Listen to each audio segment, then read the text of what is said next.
Okay, everybody, so we're in game number 1. The draft has already started a bit. We had to wait because the overlay needed to be fixed. There was a bit of a problem with it, but we have Ganit Gaming going up against Inting for Ruby today.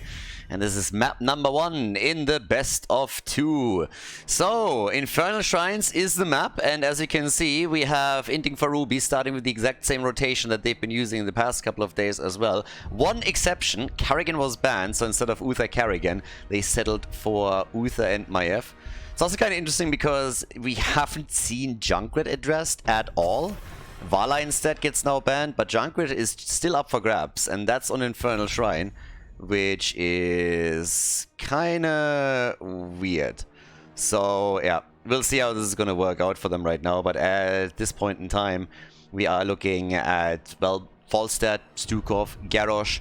I assume that one of the teams is going to pick Junkrat. Eventually, at least I would be a little bit shocked if we're actually playing an Infernal Shrines game with nobody picking or banning him. For now it's Lunara and Rega though. And, well, let's have a look at it. Last 2 picks.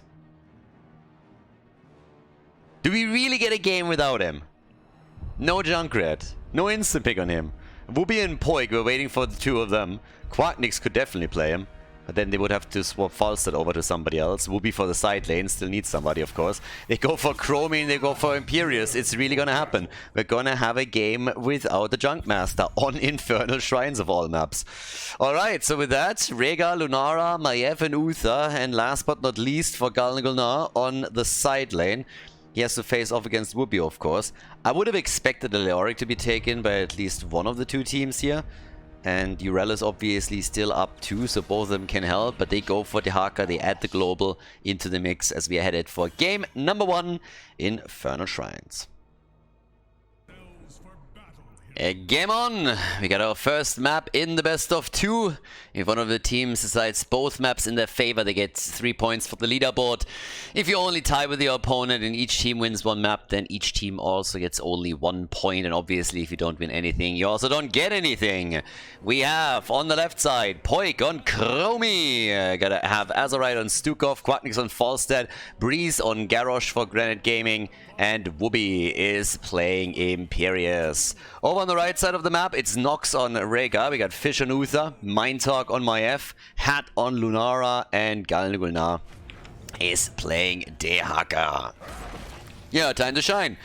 Inting for Ruby, they've been, well, they have like pretty much 2 styles right now. One style is they're trying to cheese a little bit. They've been playing things like Nazebo, they've been playing also some Cho'Gall even on certain maps. But they also really like to start with Uther as a main tank, add the second support into the mix, and then just come in with Karrigan, with Maiev, and try to use Mind Talk to murder them. And that's exactly what they're doing here. Wooby is the first one to fall, and it seems like we're going to get another kill. Breeze is dead too. Now, that's a bit of an awkward start. Ganit Gaming instantly losing 2 of their heroes, and Inting for Ruby pulling a little bit ahead thanks to the brawl in the mid lane. So, once again, a great start for the red team. Bit questionable though if they can maintain that throughout the rest of the game, but well, time will tell. We'll see. Uther, Mr. Woodchuck over here.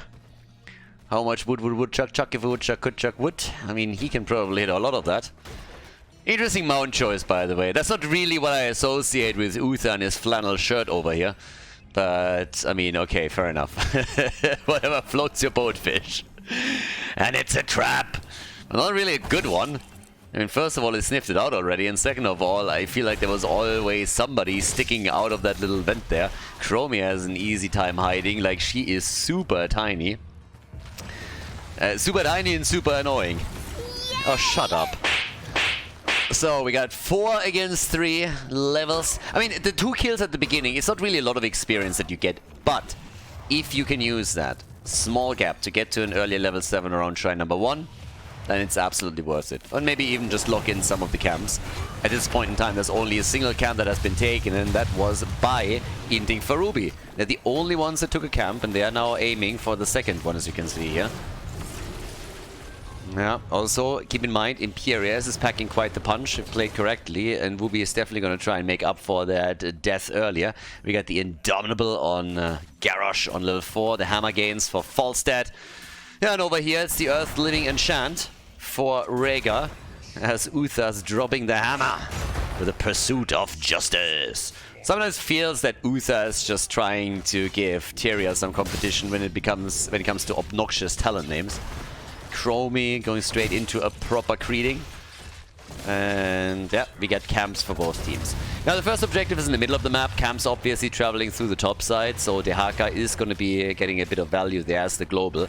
With Quacknix on the other side, you have a global for each team, so they can definitely make some plays there. But yeah, we are getting things started here. We already have the shrine active, can be popped by anybody quickly. And level 7 is still something that both of them are looking for. That's why Lunara is currently at the bottom of the map, and while we're still having Dehaka topside, so they're trying to soak the experience on 2 lanes to speed the process up a little bit. And they're the first ones to get the extra talent. So yeah, here we are. A little bit of a lead for the red team. Inting for Ruby, eager to get the first objective. We got the Bonds of Corruption over here. And a little bit of poking against Breezy. Had is always trying to get that damage over time connected here. One dot after another. The choke in Pollen on level 7. 27 stacks to 12. They're doing well. That's a nice first objective. The birdie is at the bottom of the map, so Quacknix is currently pushing the lane. He's done a bit of damage towards the towers, but the first Punisher is definitely taken by the red team. Granite Gaming is only half-heartedly playing for it. Oh, but Lunara getting soloed by Quacknix. What the hell? Okay, that can't have been a solo. Seems like Azerite and Breeze chipped a little bit in too. That would be a bit too crazy if Falstad literally just one-on-one her there.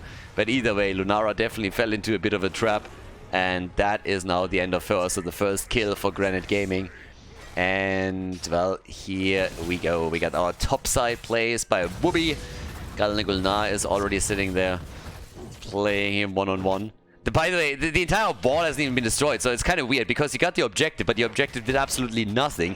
If you compare, for example, the damage here in the middle wall, and then you look at the bottom of the map, where Falstad has been pushing solo, it's kind of similar. It's not quite the same, but it's similar enough to highlight a problem. And Lunara also has a problem. Oh dear, she's dead again. So that's another kill. The birdie, apparently very hungry for some meat today.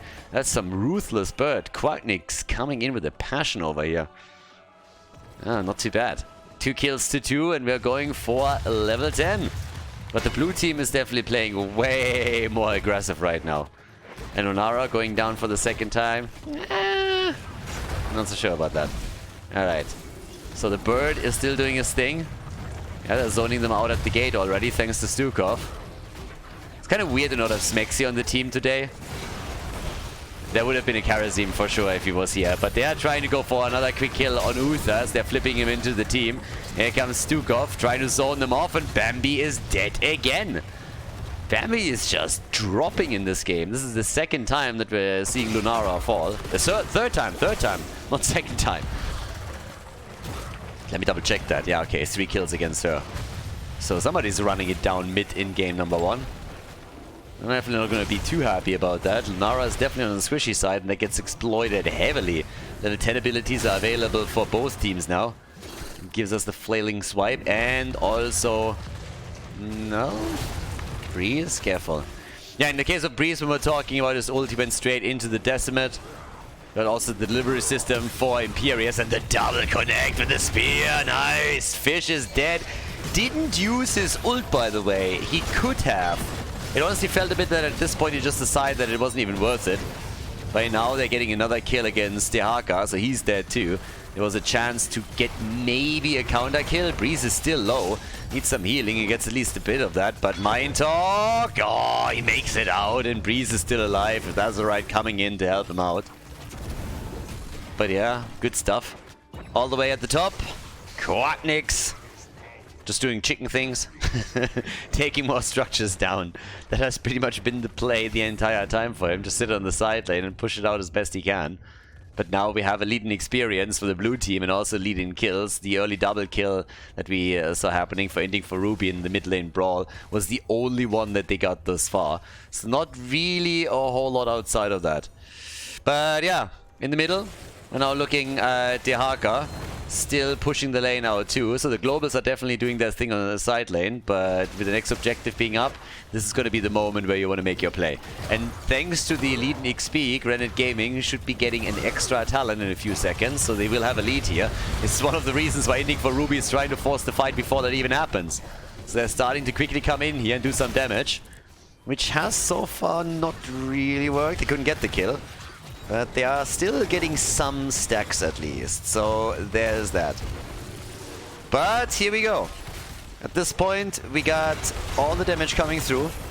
In the middle, at 5 versus 5. Yeah, there's the tether. They go for Breeze. He's already slowed. Lunara with the choke in pollen. Trying to get the kill, but Breeze gets away. 20 stacks to 8 now. The disc is out as Nighthawk is on the prowl. Trying to get the kill here. So far that didn't work. Azarai gets tethered. He's in trouble, but so is Bambi. Lunara dies for the 4th time. The support is also gone. And they can do much more here right now. So all of a sudden we're looking at Quark with another good connect here. Fish gets the Ancestral from Rhaegar though and is still alive. We don't have any ults left honestly in this fight. Decimate is ready, but that's about it. So the lead in points goes to Ganit Gaming for the objective. But boy, what a brawl here. 6 kills to 3 as the team are at each other's throat. And Khaldor missing that tongue.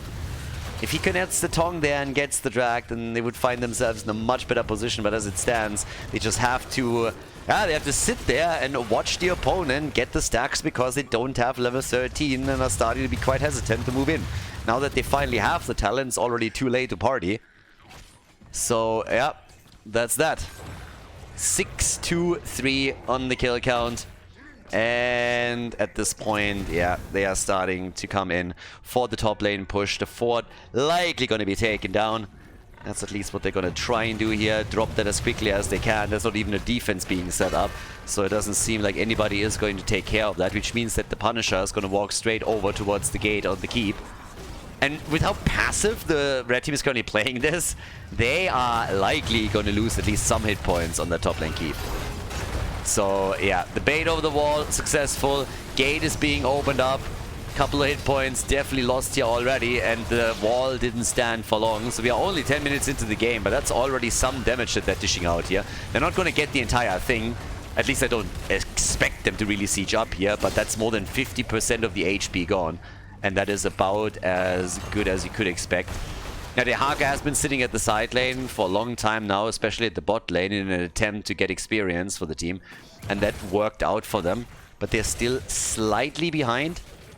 21,000 damage for Maiev, who besides Rhaegar is the only one in this game that hasn't fallen yet on the side of Inting for Ruby. 15 is in. Camp gets take. I don't think they can Gamubi here. Well, maybe they can.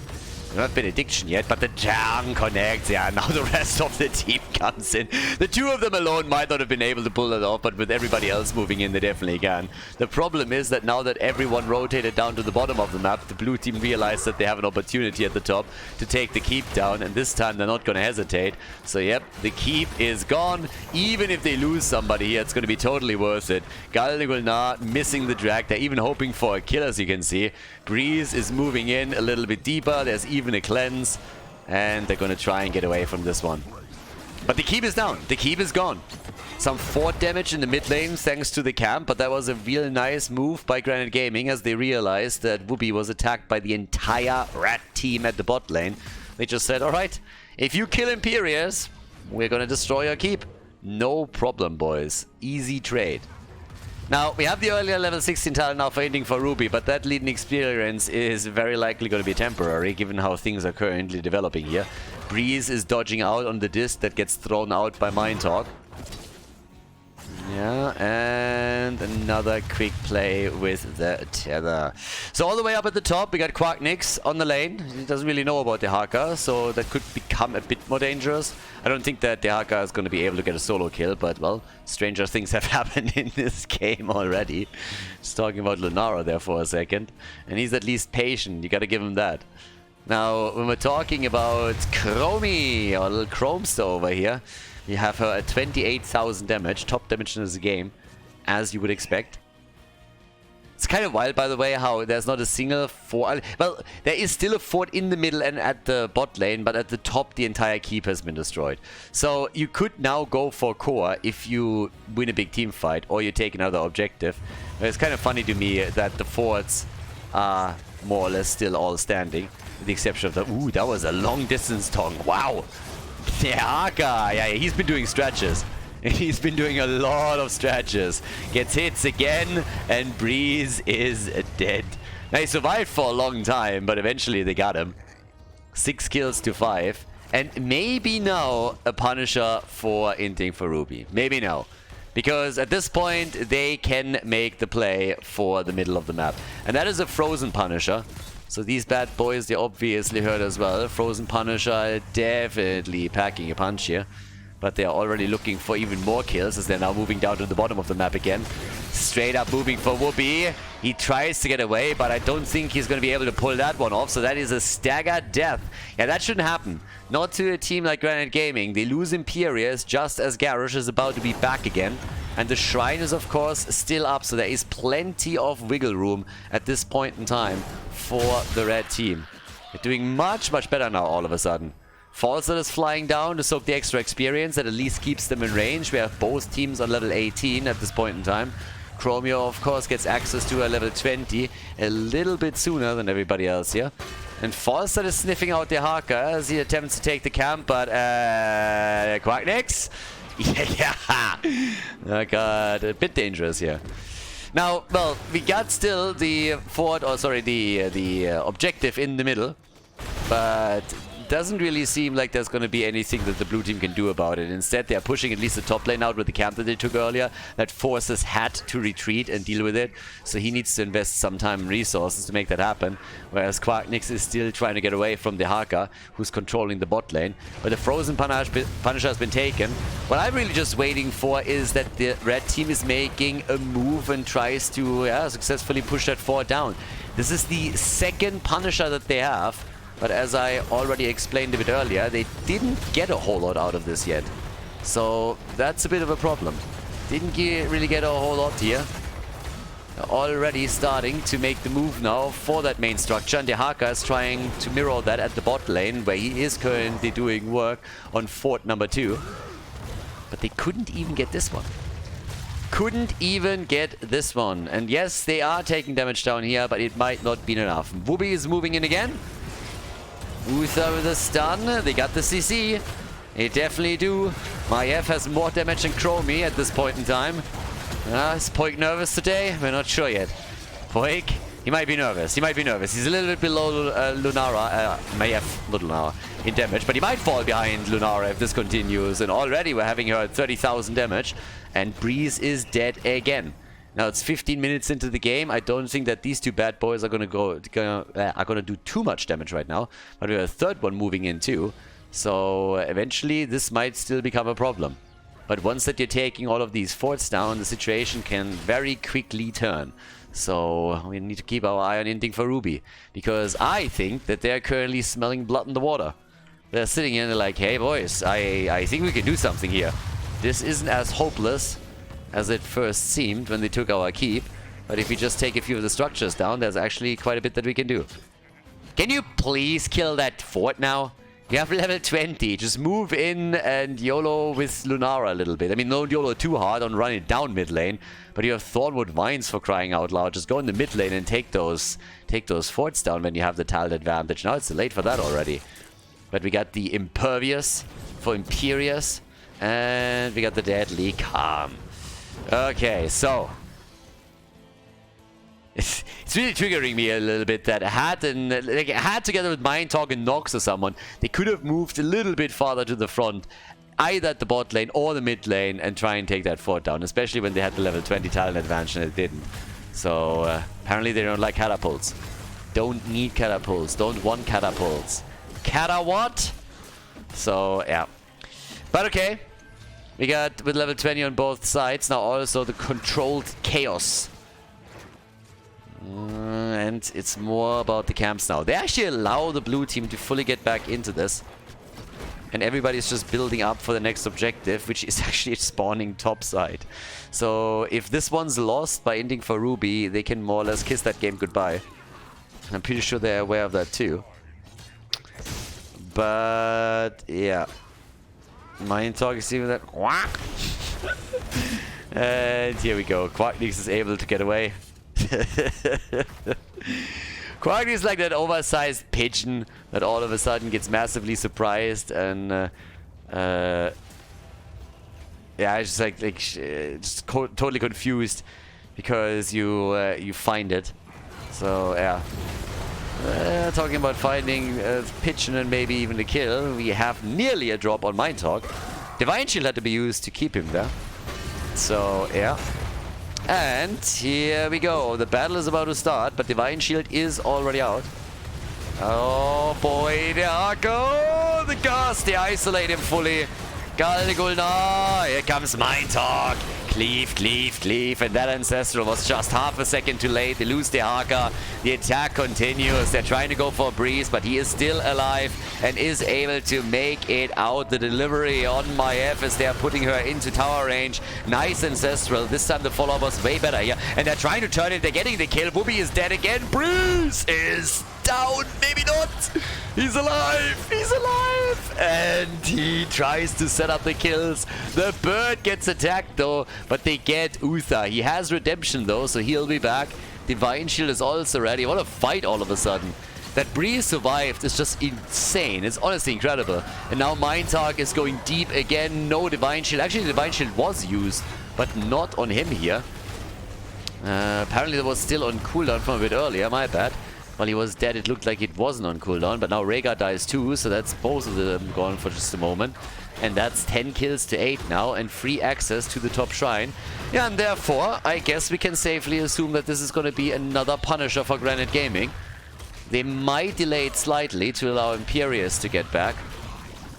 And then we are going to see them push this one hard. Fort in the middle has, by the way, been destroyed. At the bottom of the map, this one has taken some additional damage to the wave, so that might really help here too.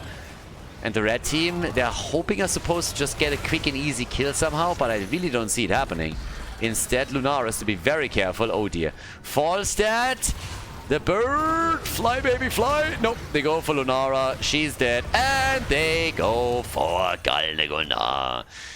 And well, spoiler alert, boys, but I think that's going to be game. Maiev is back and Rhaegar will be too, but a 5 versus 3 fight on the core with the Punisher to help out a bit is usually not going all that well for the team that is defending, so I don't really think this is happening anytime soon. Nice bait into the middle at least, that helps to an extent, but that Punisher wants a piece of the action, as you can see, and is really moving in deep. The stun connects and Rhaegar is down. He came, he saw, and he peed his pants. Veni, Vidi, Pipi goes down. Uther also dies, and that is 14 kills to 8 in the lead in the series for Ganit Gaming as they take the victory on Infernal Shrines. GG. Before we head into game number 2, make sure that you subscribe to the channel if you haven't done it yet so you don't miss out on any future content here on Khaldor TV.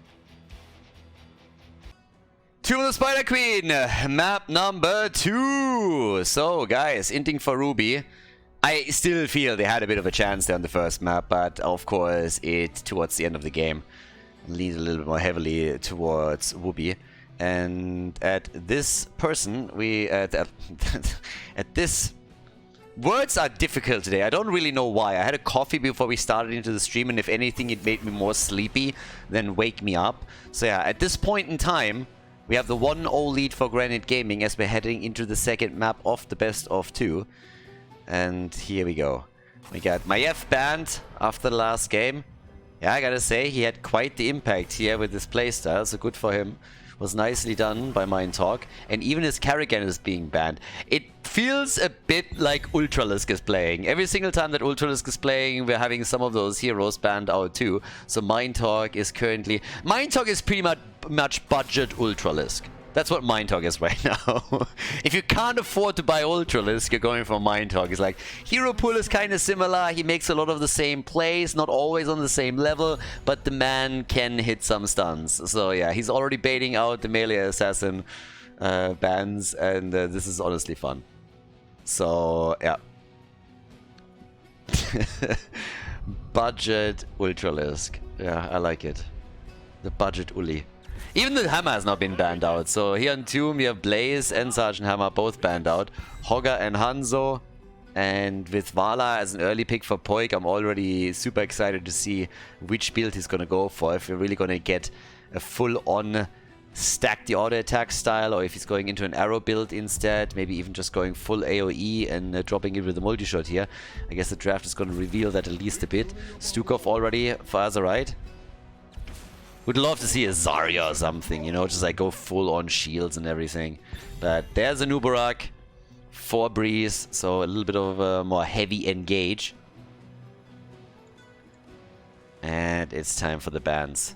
Yeah, Quacknix. What do you ban against Quacknix? Junkrat is still up, by the way. We had him already up on the first map, which really surprised me. But on Tomb of the Spider Queen, I mean, come on, boys. Somebody has to pick or ban Junkrat, right? I mean, he's too valuable there. They're banning Falstad. Sylvanas is up for Quacknix, Junkrat is up for Quacknix, Greymane is up for Quacknix, so there are heroes that he can pick. I don't think that getting rid of Falstad here is really going to do the trick for you. If they're a little bit afraid of a Cocoon into a Gust combo, then that kind of explains it. But yeah, and there's the Junkrat ban. Okay. Junkrat is banned, they got rid of him. And what are we going for with the Fish and with Mind Talk? And Mind Talk could maybe even play Genji and then go into the Shimada brothers again, play Hanzo and Genji together. That would actually work for them. But I'm still curious to see what's happening with Vala. Okay, we get Lucio first and we got Jojo. So we got a support in for them. And now the moment of truth. Wooby with Urel would fit here too. Urel combos extremely well with the Nubarak, so you could go for her. Leo's of course up too. Quacknix, I highlighted some of these heroes earlier. Now that Junkrat is already banned out, it still leaves a couple of them. But, well, let's see. Karazim and Rexa. Double support, everybody. We are gonna get auto attacks for Vala. Poik is gonna be stacking. Can just hope that our boy isn't nervous today. Nervous Poik, best Poik though. But yeah, Mind Talk, the final pick. So now that they know what they're up against, that it's indeed a double support hyper carry Vala, are they gonna go for Genji here? Or does Mind Talk have something else in mind for this second game in the series? It's Oriel! They go for a double support themselves! Okay! Oriel and Lucio. Now, I didn't expect that, but hey, let's go. And let's see what Ganit and Inting for Ruby can pull off in the second map of the series. Ganit game against Inting for Ruby. We got a double support against a double support. I honestly don't know if that choice for Inting for Ruby was the smartest one, but now we are all of a sudden getting an arrow build over an auto attack and wait, what? Okay, let's go through that thought process in a second, but first, on the left, Wooby on Rexa, Azerite on Stukov, Quacknix on Karazim, we got Poik on Vala, and Breeze on Nubarak. On the right side of the map, Galnagulnar with Hogger, we got Fish on Jojo, Mind Talk on Lucio, Nox on Oriel, and Hat is playing Hanzo. Now, honestly, with a double support, going into an arrow build over an auto attack build is still a bit wild to me. Now, arrow build is obviously quite strong, especially if you can focus on the fights that are a little bit farther away from the minion waves. You can also later in the game then go for the boss, depending on how exactly you're going to build it. But with a double support and being the only real range damage dealer on the team, normally you would expect the hero to go straight into auto attacks. And I really think that the double support style would also have been kind of nice for that. Because if you have double support against double support, that usually means that these brawls are lasting a lot longer and it's harder to kill individual heroes simply because there is less damage coming around. And that's fantastic if you're trying to stack auto attacks with Vala, because there's going to be more prolonged brawls and therefore more opportunities to get your hits in.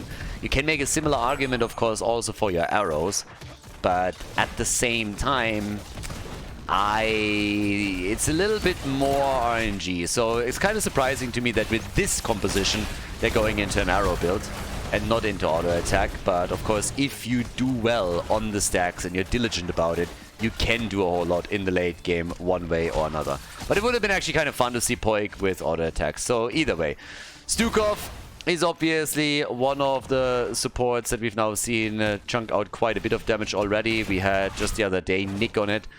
We have now on the other hand Oriel, so that's first of all some additional CC that you have, and that can really help too. Now Oriel with all that hope, all those hopes and dreams that can be crushed. Lucio's already bouncing around. My talk on Lucio is wild, by the way. That's a wild pick. That's one of those things where it's like, wait, what? So they can definitely try and rotate around a bit, and that's already happening on the side of Breeze as he tried to dive down deep towards the Siege Giants and lock them in. Now that didn't work out for them.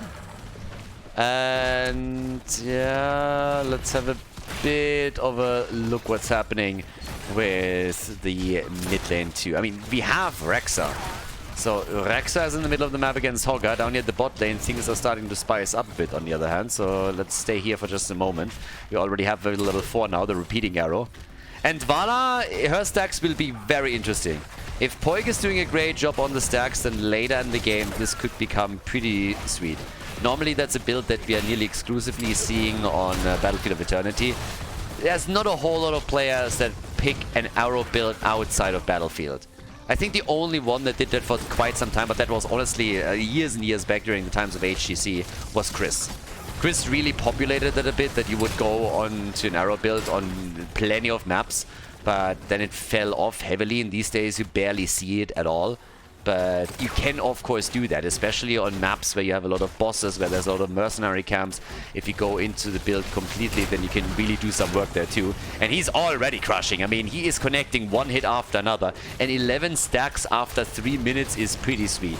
And it's also instantly telling you a little bit that this is gonna be nice for him for stacking for the reasons mentioned earlier. So there's that. But yeah, they're going in again. They're taking another quick hit. So here comes the quick burst against Hanzo. But Nuburak dies in the process of all of this as well. And they're also trying to make a play now for the fish. Vala with 12 stacks by now and heavy aggression. I mean, Karazim is just following up on this. Quarknix dies. He went a little bit too deep. But as long as they're getting those stacks together for Poik, he's going to be fine. And by the way, since I definitely know this argument is going to be made by at least one person on YouTube, I'm just going to throw this out there. It's going to be that one guy that is like, oh, but they have blinds, they have Jojo. That's such a dumb argument that I don't even want to get into it anymore. But this idea of these like hard counters is not really a thing in Heroes. They are very, very few of them. There are a couple in the game, but that's definitely not one of them. If you can't play around a single blind as an auto attacker, then you're definitely not a good player. And people on that level, they don't care about it too much. It's a nice tool in the 2-belt, don't get me wrong, but acting like that all of a sudden influences the decision to that extent is ridiculous. We've seen that in game after game after game after game where you have auto attack styles with multiple heroes, so yeah. But it's still a choice that works for Poik. So as I said before, if you have a prolonged game and you get good stacks together and you can direct the fights away from minion waves, you're of course doing a whole lot here. And is helping him also later on when they are going for the boss. Now they went Frost Shot, don't get me wrong, so it's not a normal level 7 talent, but it still allows you with a repeating arrow to very quickly burst the damage in and then get the boss destroyed. If you are, of course, playing, let's say, on Cursed Hollow, then it might even make sense to change the level 7 talent and adjust it so that you can lock these bosses down even faster. But with the Frost Shot over here, you have a lot of Hungering Arrow damage. And the way that he's stacking, I would assume that we are eventually going to look at Poik being the top damage dealer here for sure. Especially, of course, since there are only 2 real damage dealers in the game outside of the side laners. So yeah, there's that. But yeah, either way, we got with level 7 now also the dive. First Web Beaver Wave is already in play. 19 stacks for Poik. Our man is getting the numbers in. He's at 26,000 damage. Poik is definitely having some fun here. And I really enjoy watching a good Vala player. It's always fun. We don't see us so often that it becomes too obnoxious. But Poik is also suffering from that low hit point pool. That was, of course, always Vala's problem. So as they're trying to go for a kill here, Poik is one of the prime targets. And they're really, really poking a lot. Hanzo's at 17,000 at this point in time. Yeah, we got in the mid lane. Rex are getting attacked. Wubi, that's 14 gems. I don't think he's going to make it. Nope, 14 gems down the drain. But the blue team moved at least to the bot lane in order to do some damage. Yeah, we already got the falling sword here. Okay, Inting for Ruby with the falling sword to attack the backline a bit. Not looking for the stun, instead trying to go for Stukov as it seems. I'm not sure if that's going to work out as intended for them, especially since we're now all over having strafe, but the arrow connects, so good for them. Level 10 abilities on both sides. 21 stacks by now for Poik, but he's a bit low in HP and can't really go for it here. The red team has also completed the turn-in, so they're going to get web weavers for themselves. And Galnegulna is pushing the top lane out pretty successfully. So this one might actually fall.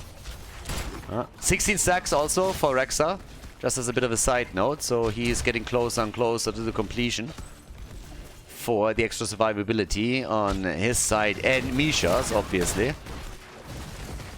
But yeah, easy burn on the objective. Taking the web weaver down in the mid lane. Not really a whole lot that Inting for Ruby can do about it, but of course it's still the bottom of the map that they can fight for. Top side, Rexa has nearly dealt with this by himself, but down here they're still poking. And also anchoring the play with Fish just sitting in that vent, making sure that nobody can take the direct path to the bot lane. Aegis, and in addition to that also the high five, so they're really trying to go for the individual saves here. 22 stacks by Vala now. Yeah, this is gonna get really interesting. It's going to get very, very interesting how much damage he can get out with both of the connects early on. Oh, the arrow not going anywhere. Nice Aegis though initially, but they're still in trouble and Nox might fall and does. Auriel runs out of hope and dies. And they are still pushing for that bot lane forward. So far we haven't seen a single one of them fall. But yeah, Poik is obviously now getting a lot more initial damage done with all of this. He's at 23 stacks and they're getting Lucio now as well. So you have a lot more mana sustain when you're going into this particular play, and then the damage of the initial impact is definitely starting to hurt. I mean, if you go for an insta double connect, then you have two of them already in, so you have a lot of burst. That's pretty much what I'm trying to say here. And if that combos off with the 7-sided strike, then yeah, you're in a good spot. But either way, now we got the fort already destroyed at the bottom of the map. There's a turn-in available for the red team, ending for Ruby, if they can make it towards the turn-in point. Currently, it doesn't seem likely. Poik with another hit. Gets one and gets another. 27 stacks for him already. Yeah. With the 6 initial damage for each one of those stacks, we're soon looking at 360 damage if he connects both. With the first connect. So, yeah. But again, the teams both have now a turn-in opportunity, and there's also level 13. A little bit curious about the level 16 talent, honestly, because if you really want to dive deep into that style, then you can also go for Seething Hatred. So we'll see how that works out. And Wubi dies again, so that's the second time that Rexa has fallen here. 6 kills to 4. And the turn-in for Inting for Ruby. Yeah, here's the opportunity now. Trying to get the turn-in completed. Azurite with an interrupt attempt. Fish has 31, but it seems like he's going to be able to deliver. Breeze is trying to interrupt, but he's too late. Red web weavers are going to touch the ground soon. For Poik, it's obviously nice that he now has Gloom on level 13, so that added survivability is going to help him here. But the web weavers at the top should be able to take the fort down. So 29 stacks. Keep your eye on that. Both of the teams on level 14. And now down to the bottom of the map, they're going for Hogger! Oh boy, he doesn't stand a chance there. Gets completely caught with his pants down, and the 7-sided strike is fully unleashed onto him. Couldn't even move there. Was a good stun into the ult. But Breeze is also low and might fall too. Now he's diving out here, gets the stun. Even the cocoon, the arrow, and Breeze is dead. Ah, he nearly made it. He nearly made it, but Hanzo's arrow was a bit too much for him to handle. And now Suljin, not Suljin, the other guy, that guy, Stukov, gets caught. So they're losing a few more of their targets here. A bit unfortunate. Yeah, Poi comes in again. Nice damage, zones them out quickly. Where is he actually sitting at? He's at 46,000 damage. Absolutely outclassing Hanzo in this game. But the push at the bot lane hasn't stopped yet. On the mid and top lane, the Web Weavers were defeated, but down here, the fort falls. So they're getting at least that. Fort is down. Next we're looking at level 16 talents, but Inting for Ruby is fighting back in this game. Another stun, Boar's getting unleashed, but Nox gets away. Mid lane. Still damage against the forts, they're trying to turn that down. Interestingly enough, the only hero that hasn't died in this entire game is Vala. Vala's the only one who hasn't fallen even once. So, yeah. Okay. 32 stacks now. Azerite wants to go for the boss. I want to see how Vala is starting to chunk this one in. Yeah. I mean, again, with the level 7 tile, it would be a lot faster, but she's still doing some work here. And the red team has no idea. They're actually going down to the bottom of the map because they're saying, like, hey, Siege Giants, let's go. But the blue team, they had bigger goals in sight and went straight for it. Now, Vala still with the Manticore, so goes for the auto attack here. Another attack against Ruby, feigning his death, and they fell for it. Yeah. Level 16 on both sides. Boss already taken. Web Weavers also descending. So things are getting better and better for the blue team. They are murdering that top lane now. Yeah, that top lane is definitely in some trouble. I mean, you got a boss and you got Web Weavers. It's about as good as it gets for a push. Especially since now level 16 is ready for both teams. Azerite already at the front here. And by the way, obviously Karazim, way of 100 fists. 7-sided strike. How much damage do we have for Stukov? 17,000 and 22,000 for Karazim. Lucian 29k. But they are just... they're crushing their top lane. That Gay just disappears, and I think this keep is gonna fall. I mean, how are you gonna save that? Web Weavers are still active at the top lane. The boss is still up. Now they're trying to go for another kill as they're moving in for Mind Talk. He's able to make it out, but the keep has a significant disadvantage because he can't run away. He just can't run away. It's trying, but like, it's like nailed to the floor or something. So yeah, keep falls. Couldn't run away. Stukov dies. Quacknix gets attacked. And, well, Misha at least goes down. A lot of heals are coming through now, too. The good stun against Poik. And finally a death on Vala as he gets crushed. 34 stacks. Not as much as you would think after that fight. He already ended it with 32.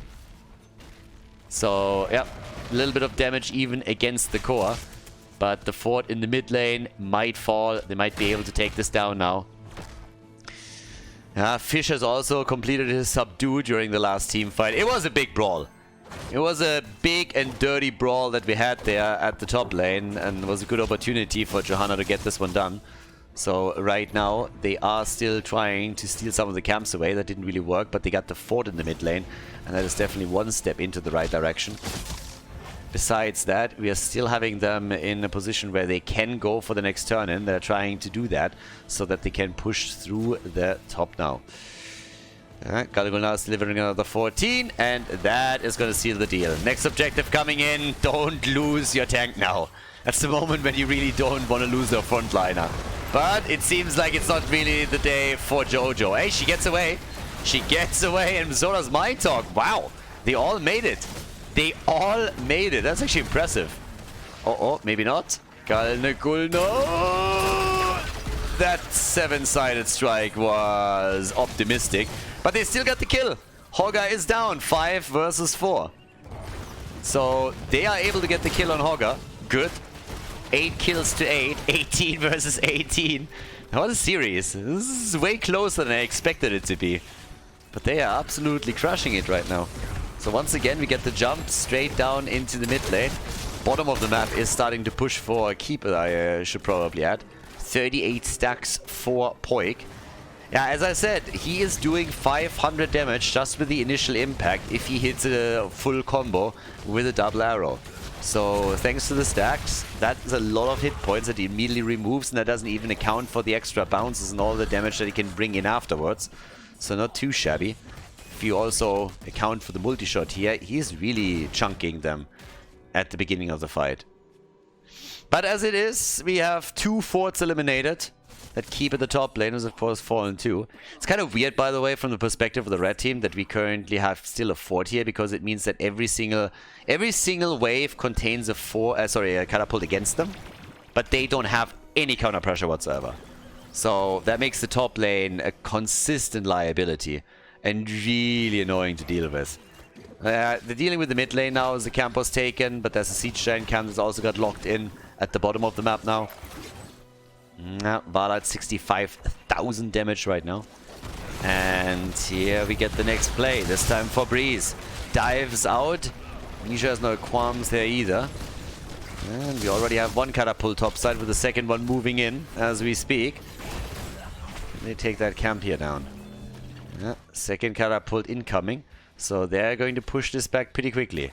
Level 20 is available. And with level 20 we're now getting the cooldown reduction for Johanna on her falling sword. So that's going to be very impactful. Acrobat for Vala. The top off and also rewind. So as the top lane is getting pushed more and more by the double catapult and the third one moving in, we have the blue web beavers also coming into place thanks to Karazim sneaking to the bottom turn-in point. So it's definitely, I mean, it's not going to be easy here to hold all of this. Jojo is likely going to deal with the catapults now. There's like 3 of them. But in the middle of the map, even without the web weavers, they're already making a play for the fort, and I don't think that they're even going to be contested. Inting for Ruby is going to let this one slide. Or do they? There's a big arrow, 5-man arrow in a follow-up attempt, but they were also already scattering. So the arrow was great, but they needed way more damage, way quicker than that in order to really have an impact here. And now we have 3 catapults and web weavers at the top trying to go for the core, which means that the red team has to defend it.